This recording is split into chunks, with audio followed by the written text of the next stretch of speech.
Peggy, tell me how you've been involved with this railroad project. Well, basically I approached the hospital with a rendering, and that would be the schematic for the mountains and the towns and the placement of buildings and how this railroad was actually going to look.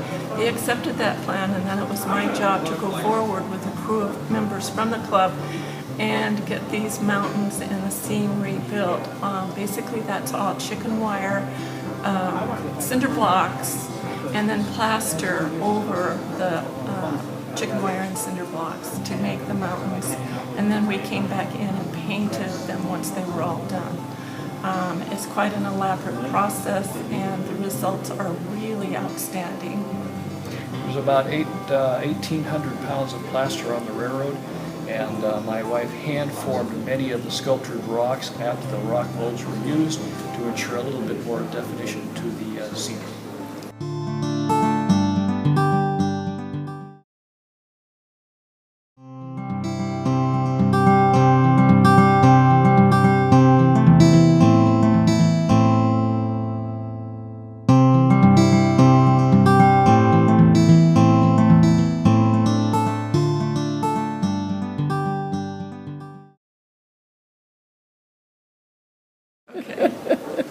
Most of the buildings are donated by members. They take a frame home where I've designed the city and how it's going to look.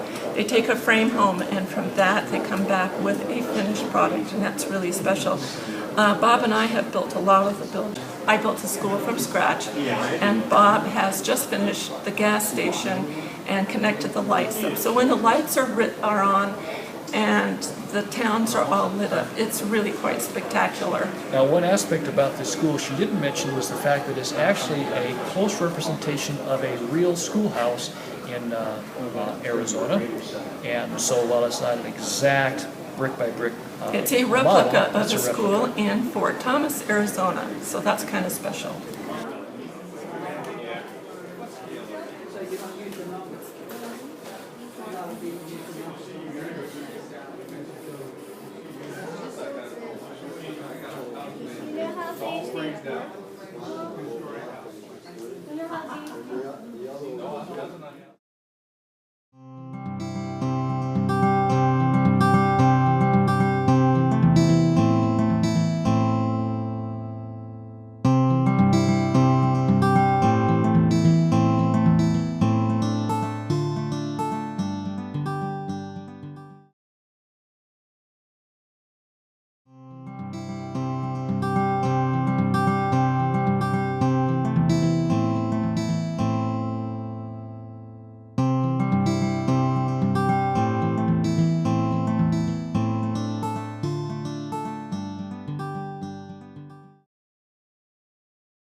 Hi there, Conductor Terry. How are you? I am great. Okay. I really like to know something about your train layout and what people are going to see when they come to the Christmas tours, open house tours, and why they should come.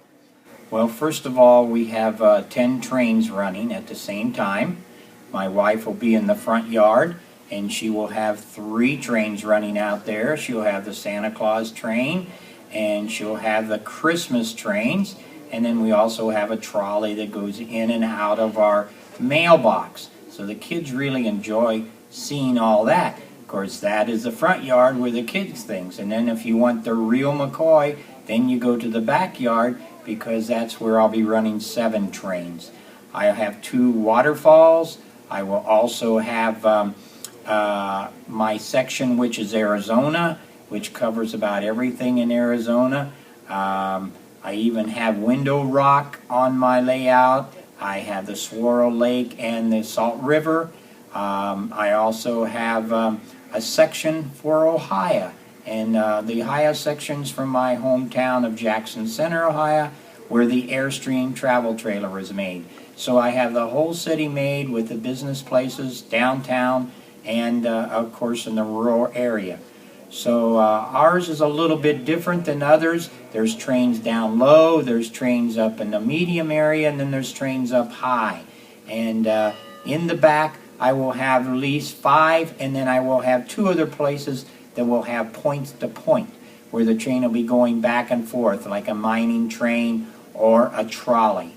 So ours is more unique at the style that we're more little things, but it's really nice overall. I also have a train room that everybody can come and look at, and they can look at all my collection of train memorabilia, and also the trains from my past, which I have a lot of DT&I, which is a Detroit, Toledo, and Ironton.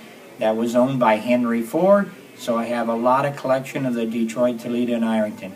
Otherwise, I try to do the Union Pacific and the Southern Pacific.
Hi, my name is Don Sorensen, and the name of the railroad is the Ogden Lawrence Dispatch, OLD, because we're old people.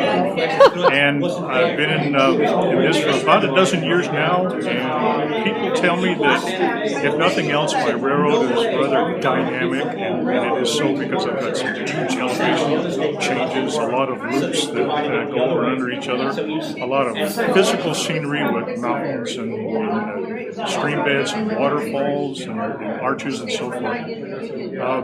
Recently, in the last couple of years, I've added a very large loop from an extremely fancy passenger train from the 50s. So it's quite a sight to see, and in daytime there's a lot of detail to be picked up, a lot of little things around the layout, and at nighttime the lighting makes it rather unique, so I think it's worth a visit.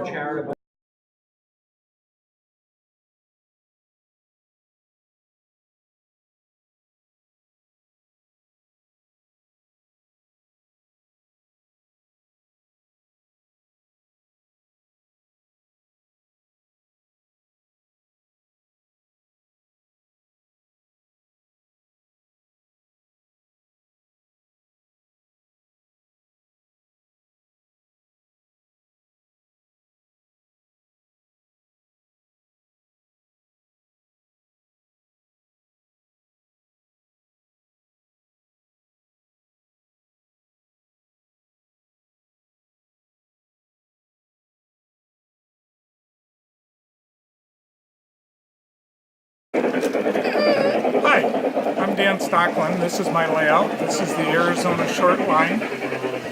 We've been at this for probably about 6 or 7 years.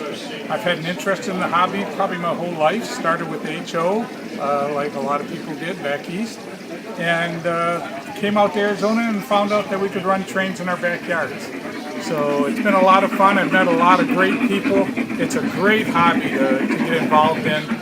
The people in our club are just wonderful. I've learned so much from them. Our layout is like always growing, always changing. That's part of the fun.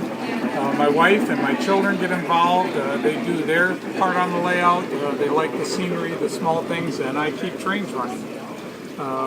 We enjoy doing this. We enjoy having open houses a couple of times a year, springtime and in the Christmas season. We hope to open this holiday season.